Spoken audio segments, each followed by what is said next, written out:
வேக வச்சுருக்கிற முட்டையை நம்ம கீரல் போட்டுக்கலாங்க. ஒரு முட்டையை எடுத்துகிட்டு இந்த மாதிரி கத்தியில் நீளவாக்கில் இந்த மாதிரி கீரல் போட்டு விட்டுக்கலாம். அப்போ தான் நம்ம குழம்பு செய்யும் பொழுது இது உள்ளார மசாலா எல்லாம் நல்லா இறங்கி சாப்பிட நல்லா டேஸ்ட்டாக இருக்குங்க. எல்லா முட்டையும் இந்த மாதிரி கீரல் போட்டதுக்கு அப்புறமா ஸ்டவ் ஆன் பண்ணிட்டு ஒரு கடாயை சூடுபடுத்திட்டு எண்ணெய் ஊற்றிக்கலாங்க. எண்ணெய் சூடானதுக்கு அப்புறமா 1/4 டேபிள் ஸ்பூன் மஞ்சத்தூள், 1/2 டேபிள் ஸ்பூன் மிளகாத்தூள், கொஞ்சமாக உப்பு சேர்த்துட்டு இந்த மசாலாவோட பச்சை ஸ்மெல் போகிற அளவுக்கு வதக்கி விட்டுட்டு இப்போ இதில் நம்ம கீரல் போட்டு வச்சுருந்தோம்ல முட்டை அதை சேர்த்துக்கலாங்க. சேர்த்துட்டு இந்த மசாலாலாம் அந்த முட்டை உள்ளார இறங்குற அளவுக்கு நம்ம இதை ஒரு 2 நிமிஷம் அடுப்பை லோ ஃப்ளேமில் வச்சுட்டு இதை வதக்கிக்கலாங்க.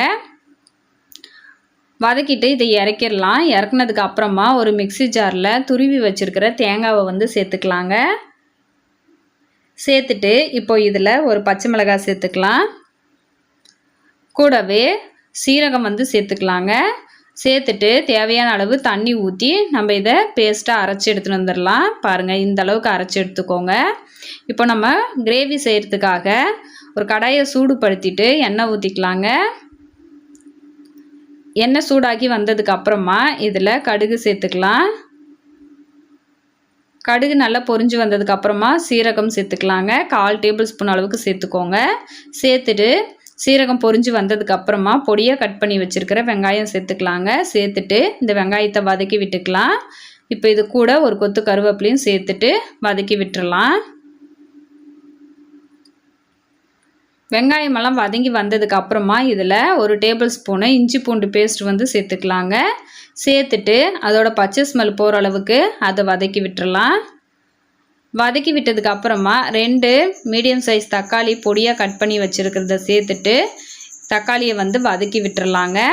தக்காளி சீக்கிரமாக வதங்கி வர்றதுக்காக கொஞ்சமாக உப்பு சேர்த்துக்கோங்க. அப்போ சீக்கிரமாக வதங்கி வந்துடும். இப்போ பாருங்கள், தக்காளி நல்லா வதங்கி வந்துருச்சு. இந்த டைமில் மஞ்சத்தூள் சேர்த்துக்கலாங்க. காரத்துக்கு தகுந்த மாதிரி மிளகாத்தூள் சேர்த்துக்கோங்க. 2 டேபிள் ஸ்பூன் தனியாத்தூள் சேர்த்துக்கிறாங்க. கலருக்காக காஷ்மீரி மிளகாத்தூளும் 1 டேபிள் ஸ்பூன் சேர்த்துக்கலாம்.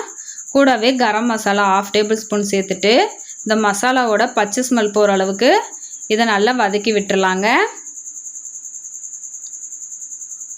நல்லா வதங்கி வந்ததுக்கு அப்புறமா இப்போ இதில் தண்ணி ஊற்றிக்கலாம்.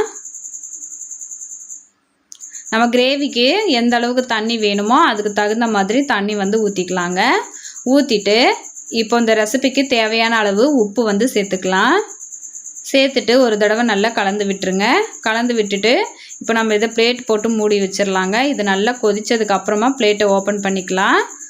ஓப்பன் பண்ணிவிட்டு நம்ம அரைச்சி வச்சுருந்தோம்ல தேங்காய் பேஸ்ட்டு அதை சேர்த்துக்கலாங்க. சேர்த்துட்டு இப்போ இதை கலந்து விட்டுறலாம்.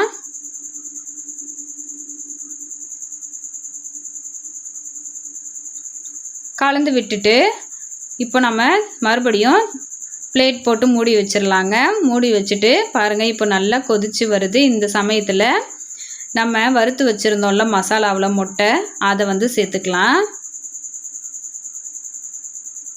சேர்த்துட்டு 3 நிமிஷம் நல்லா கொதிக்க வையுங்க. கொதிக்க வச்சுட்டு இந்த எண்ணெயெல்லாம் நல்லா பிரிஞ்சு மேலே தேழுது பாருங்கள். கிரேவியும் நல்லா திக்காக்கி வந்துருச்சு. இப்போ நம்மளோட முட்டை கிரேவி நல்லா ரெடி ஆகிடுச்சு. நான் கொஞ்சம் தண்ணியாக வச்சுருக்கேங்க. உங்களுக்கு வேணும்னா நீங்கள் இன்னும் கொஞ்சம் திக்காக வச்சுக்கலாம்.